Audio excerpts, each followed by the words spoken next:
আসসালামু আলাইকুম। আমাদের চ্যানেলে সবাইকে স্বাগতম। আজকে আমরা কথা বলব মাইন্ড এবং ব্রেইন কিভাবে একসাথে কাজ করে এটা নিয়ে। আমাদের ব্রেইন এবং মাইন্ড ডিপলি ইন্টারকানেক্টেড। এরা একে অপরের সাথে কোলাবোরেট করে কিন্তু টিম ওয়ার্ক করে এরা কাজ করে। আর ব্রেইন হচ্ছে একটা হার্ডওয়্যার যেটা ট্যানজিবল, যেটাকে ধরা যায়। আর হচ্ছে মাইন্ড কিন্তু ইনট্যানজিবল একটা জিনিস, যেটা হচ্ছে যে বান্ডেল অফ থটস। আমাদের জীবনে কিন্তু প্রতিদিন ৬,২০০ থট আসে। হুম? তো আমরা যদি একটা ম্যাথের প্রবলেম সলভ করতে চাই, তো মাইন্ড কি করে? মাইন্ড ইনিশিয়েট করে, সে এটা ইন্টেনশন দেয়, অভিব্যক্তি দেয় যে এটাকে করতে হবে। এবং ব্রেন কিন্তু অ্যাজ পার মাইন্ডের ইনস্ট্রাকশনে সে কিন্তু ব্রেনটা কাজ করে। তো চলুন দেখা যাক নেক্সট স্লাইডে কি করা যায়। তো মাইন্ড হচ্ছে আমাদের ব্রেনের সিইও, আর ব্রেন হচ্ছে একটা সুপার কম্পিউটার। মাইন্ডে বান্ডেল অফ থট থাকে, 6,200 থট আসে প্রতিদিন। আর হচ্ছে ব্রেন হচ্ছে যে আমাদের 86 বিলিয়ন নিউরন থাকে, প্লাস হচ্ছে ব্লাড ভেসেল থাকে। তো মাইন্ড হচ্ছে কি ব্লাইন্ড, এ কিন্তু কিছুই বুঝে না এবং never sleep, it always work for us. এবং ব্রেন কিন্তু অন্যদিকে এটার ওয়েট হচ্ছে 1.4 কেজি বা 3 পাউন্ড, অ্যাপ্রক্সিমেটলি 60 থেকে 70% ফ্যাট দিয়ে তৈরি। এই জন্য কিন্তু আমাদের ও intake omega 3 fats, salmon fish, olive oil, nuts, sunflower seeds, এগুলি কিন্তু আমাদের ব্রেনের পুনর্গঠনে সাহায্য করে।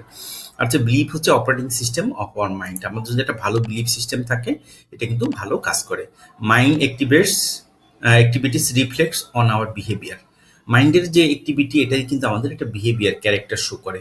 ওকে, ব্রেন কিন্তু লেজি, এই সহজে কিন্তু কাজ করতে চায় না। So both part of brain and mind need to be agree to perform in job. Install anti virus করতে হয় আমাদের কিন্তু, এই জন্য নেগেটিভ থিঙ্কিং যাতে না আসে, এটার জন্য কিন্তু আমাদের থিঙ্ককে যেমন রিফ্রেম করা দরকার, এরকম অ্যান্টিভাইরাস আমাদের কম্পিউটারে যেমন দিতে হয় সেরকম করতে হবে।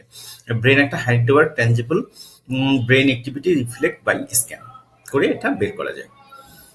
এরপরে আমরা যেটা দেখব সেটা হচ্ছে যে মাইন্ড কিভাবে কাজ করে। তো আমাদের তো প্রতিদিন 6,200 থট আসে। ওই থটটা কিন্তু ইমোশন হয়। থট থেকে কিন্তু একটা ইমোশন ক্রিয়েট করি হয়। যেমন ধরেন ভালো লাগা, খারাপ লাগা, হ্যাপি, ডিসগাস্ট। আমাদের 8টা বেসিক ইমোশন আছে। ইমোশন থেকে একটা ফিলিং আসে, যখন ওইটা আমরা ইমোশনটা এক্সপ্রেস করি ওটাকে বলা হয় ফিলিং।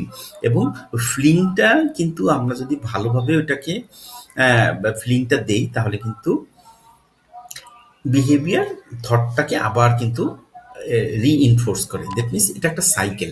আপনি যত সুন্দর করে আপনার ভালো বিহেভিয়ার হবে, তত কিন্তু আপনি বিহেভিয়ার থেকে আপনার থট প্রসেসটাকে আরো রেগুলেট করতে পারবেন। এই জন্য কিন্তু এই টোটাল সাইকেলটা বোঝা খুবই জরুরি। এবং লাস্ট যে স্লাইডটা, যে আমরা আমাদের ব্রেন এবং মাইন্ড, এই দুইটা কিন্তু একসাথে কাজ করেই কিন্তু আমরা একটা ইন্টেলিজেন্স পেয়ে থাকি। যেমন ধরুন, আপনার মাইন্ড আছে 3 রকম: conscious mind, subconscious mind, unconscious mind. Conscious mind কিন্তু ইনিশিয়াল আমাদের হেবিট ফর্মেশনে খুব কাজ দেয়। আপনি কনসাসলি যে কাজগুলি আস্তে আস্তে করতে থাকবেন, সেগুলি কিন্তু আপনার সাবকনসাস মাইন্ডে প্রোগ্রাম হয়ে যাবে, সেভ হয়ে যাবে। এবং আপনার ইমোশনাল ব্রেন, লজিক্যাল ব্রেন, এই দুইটা জিনিস কিন্তু আপনাকে কাজ করে। যেমন ধরেন, ইমোশনাল ব্রেন হচ্ছে যে যে এটা কিন্তু কোনো চিন্তা ভাবনা না করেই করে, এবং লজিক্যাল ব্রেনটা কিন্তু চিন্তা ভাবনা করে যে ডিসিশন নেয়। এই টোটাল জিনিসটা একসাথে যখন কাজ করবে, তখন কিন্তু আপনি একজন ভালো একটা ডিসিশন নিতে পারবেন, বা ভালো একজন ইন্টেলিজেন্ট মানুষ হিসাবে বহিঃপ্রকাশ করতে পারবেন। তো এখন আপনার মাইন্ডের জন্য কি কি লাগবে? প্রেয়ার লাগবে, ডেইলি এক্সারসাইজ, স্লিপিং, ভালো food habit, reading, writing, self টক, এগুলি, জার্নালিং, এগুলি আপনার মাইন্ডের জন্য লাগবে। আর হচ্ছে কি, লজিক্যাল ব্রেনের জন্য কি লাগবে? আপনার সেলফ অ্যাওয়ারনেস লাগবে, সেলফ ম্যানেজমেন্ট লাগবে, সোশ্যাল অ্যাওয়ারনেস লাগবে, সোশ্যাল স্কিল লাগবে, সেলফ মোটিভেশন লাগবে। তাহলে আমরা কিন্তু ব্রেন এবং মাইন্ডকে একসাথে কাজ করাতে পারবো। সো দর্শক, আমরা পরবর্তীতে যেটা আলাপ করবো সেটা হচ্ছে আনকন্ট্রোল মাইন্ড, কিভাবে আওয়ার বিগেস্ট ইনিমি, এটাকে আমরা কিভাবে রেগুলেট করতে পারবো।